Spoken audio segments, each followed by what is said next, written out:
Hi folks, it's Andrea. I'm coming to you from my clinic in Castle Troy.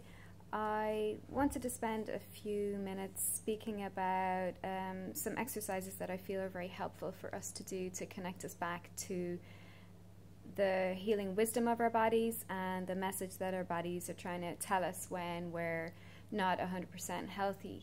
I tend to see two categories of patients with how we connect with our bodies. One of those would be a complete dissociation from our body symptoms. This is where we don't have an awareness of how our bodies are feeling. We've become completely disconnected from our bodies and the body's innate intelligence to not only speak to us, but for us to using our minds to heal.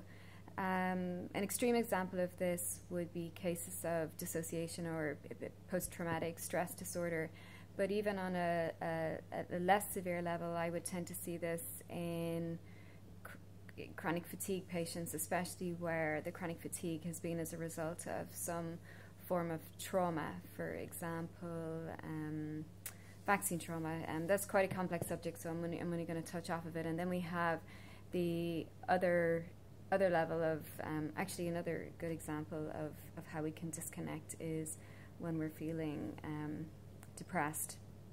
We have lost this connection with how we're actually feeling within our bodies. The body is separate. We're not feeling connected to life or people around us. Eating disorders, for example, anorexia, also would have a huge level of dissociation and disconnection from the body, but on the other hand, there would be an over-association with how you feel within your body and the comfort level of proprioception, body size, shape, a comfort within the body. A lot of eating disorder patients have this sensation of wanting to get out of their bodies, of feeling like their bodies are far bigger than they are, and part of the not eating is a complete numbing down of sensations. So there's sort of a dichotomy going on there for eating disorder patients. And then we have, on the other end of the spectrum, complete over-association with the feelings and sensations in our bodies. And this is very common and understandable when someone starts to fall ill from a complex condition, especially the longer it goes on, the more we start to distrust our bodies and the symptoms that we're feeling. So chronic fatigue, I've already used that example, but we can over-associate with symptoms when we have chronic fatigue, fibromyalgia, gastro problems, any sort of complex chronic condition where we're not getting answers about what's wrong with us. We start to have this level of anxiety over every feeling and sensation and symptom that happens within our bodies. And it's understandable. The body is sort of screaming out that there's something wrong. And when you're going through an endless line of clinicians and consultants and medical experts and therapists and getting no answers, the day sort of starts in the morning with what you're feeling, and it can be very hard to shift your thoughts from all of these sensations. Now, there is something very true in life, that the more we focus on something, the more it grows. So you can see where there is a little bit of a difficulty with us over-focusing on the symptoms that we're getting within our bodies, because we're going to sort of stay stuck there for the rest of the day. At the same time, there's a message within those symptoms that requires us to listen. So if the body isn't well, there's a reason. It's giving us a signal, a message to pay attention, to listen, to figure out what are the triggers to your illness, to remove these triggers, to nurture, nourish, make changes with lifestyle, to then create healing. And we tend to get stuck along those various steps, often because we don't have experts to help us diagnose what's wrong, so that we can then focus on creating more of what's right, bringing ourselves back to health. And that's where it is very important that you find a therapist that you trust, that you can work with, that understands you, because you should be able to pass over the burden of overanalyzing what's wrong within the body, because they should listen to you and then take these symptoms on board and then focus your mind on creating the changes and steps to wellness and supporting you along that journey. And that's hopefully what I aim to achieve with each of my clients. So there's a lot of reasons that we can fall ill, and in many senses the body goes into a state of trauma.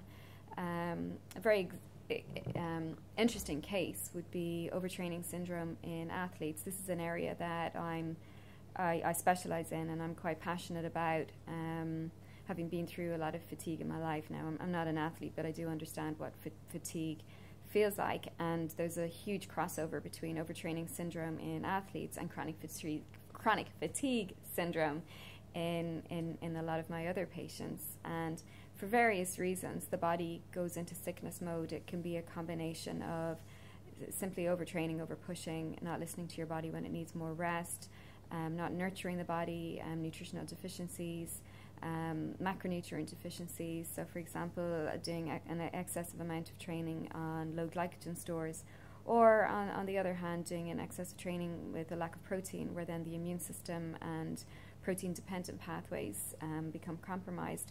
But often we'll see the constitution of the athlete start to suffer.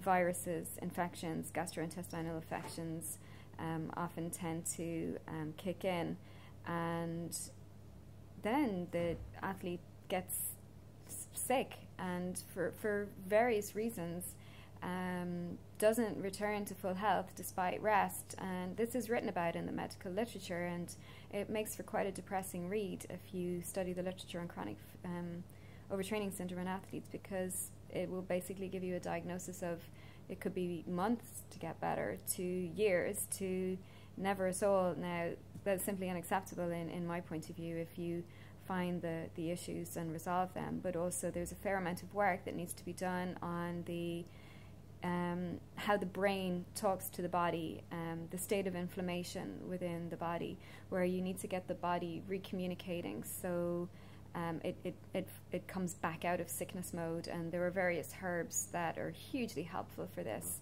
as well as nutritional strategies, energy healing, the PEMF device that I have in the clinic, pulsed electromagnetic wave frequency therapy, is very helpful to nudge the body out of that sickness mode where it's just gone into this chronic state of fatigue. So, you know, that's where was I going with this? But that was one example that I wanted to use where the body can get stuck. Now,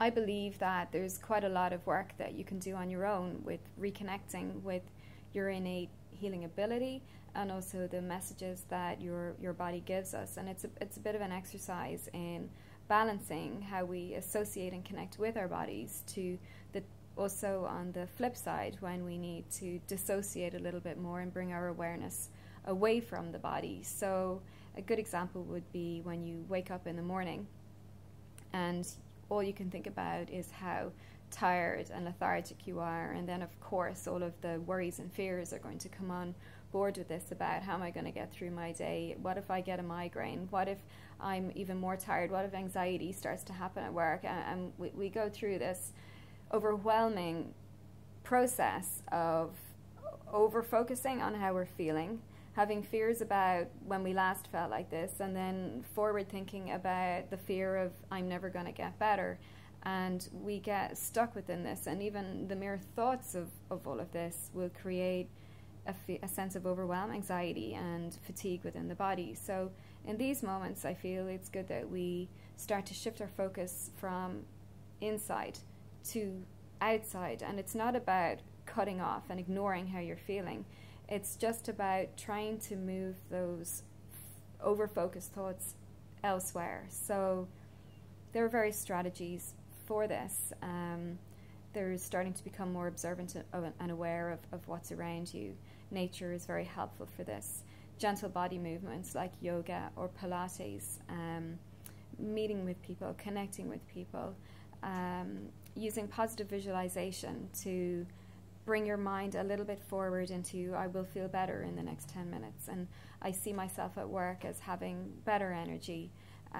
These are some strategies that you can work on to shift your focus a little bit more outward from the almost obsessive inward thinking, which is understandable.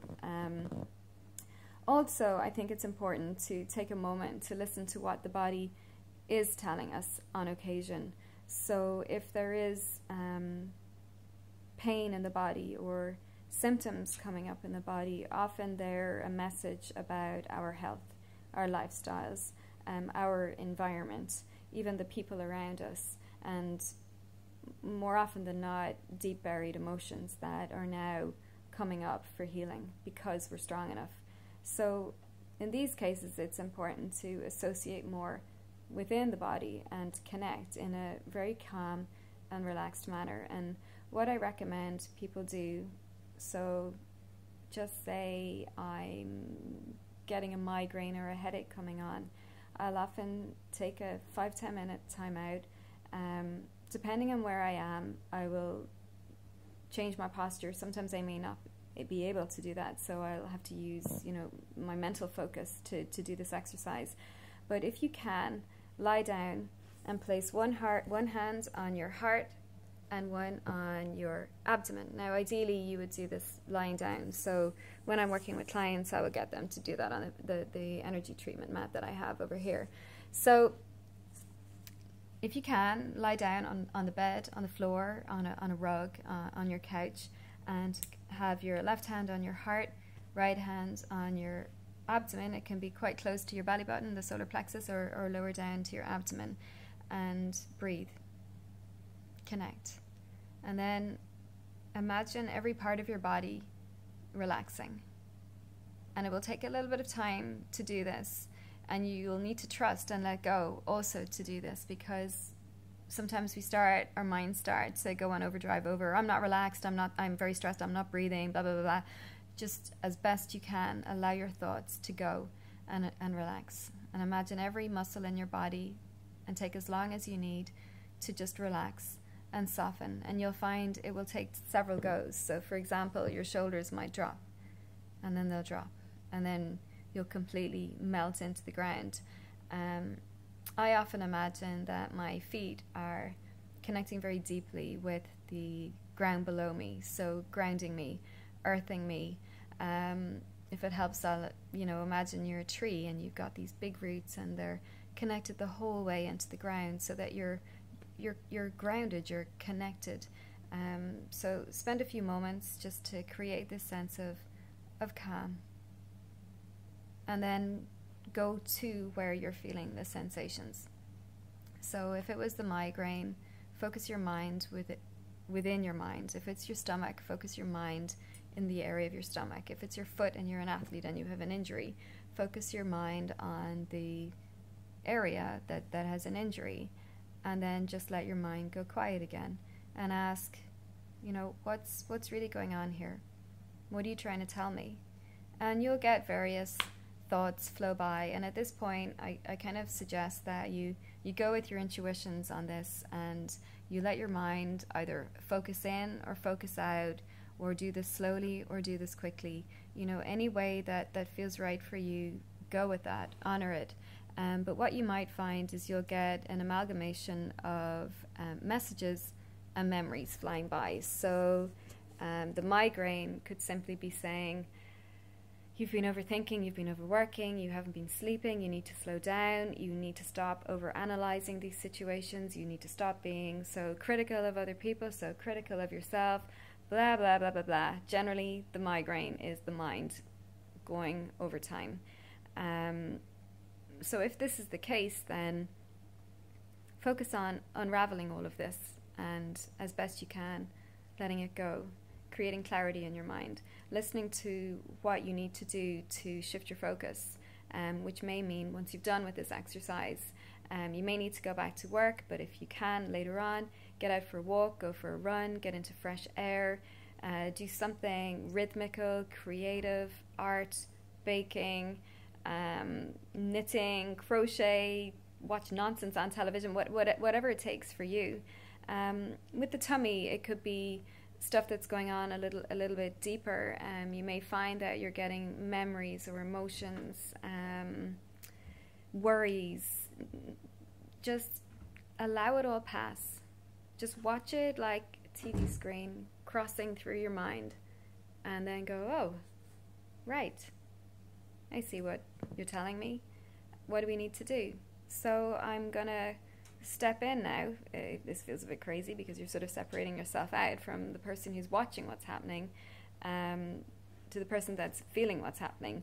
So step in and nurture, love, heal, mother, father, whatever is needed to address, acknowledge, and then release the emotions or feelings that you're getting in association with those symptoms. But you might at the same time be getting little bits of wisdom, like you're eating too much gluten, you're not getting in your veggies, you might need to take a probiotic. Do you know, there's an infinite wisdom that can be conveyed in a symptom, and it's up to us to just do our best to listen. Now, I've touched on a lot of little tips there, and this is what I do when I do energy work with people. I'm very much able to connect right into that part of the body that's creating problems and feel all the stories and the messages and the strategies, etc., etc. If you feel safe to let me do so.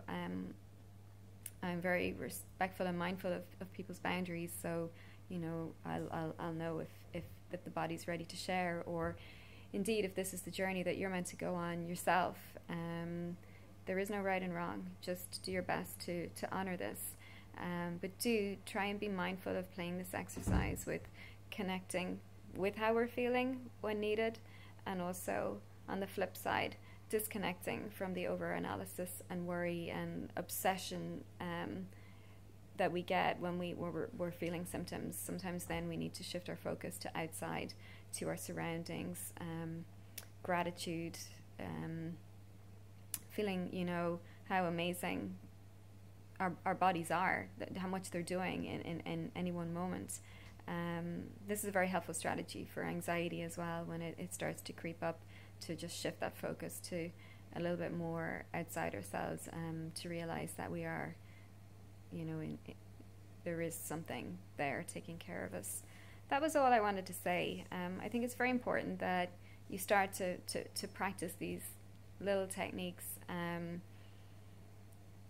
I've been doing it for years, and lately I've been reading about it more, because the more I work with clients, the more I'm fully seeing that there is a massive connection with the mind, body, our emotions, movement, posture. It's a case of when we're ill, peeling back a giant onion and figuring out, where is diet involved, where is lifestyle involved, where is health history involved, where is the things that happened to me when I was young, my birth, you know, my ancestry, how do I deal with my emotions? Do I contain them all within and not release, or do I explode outward too often and maybe need to practice a bit more self-control? It's endless. It's a journey.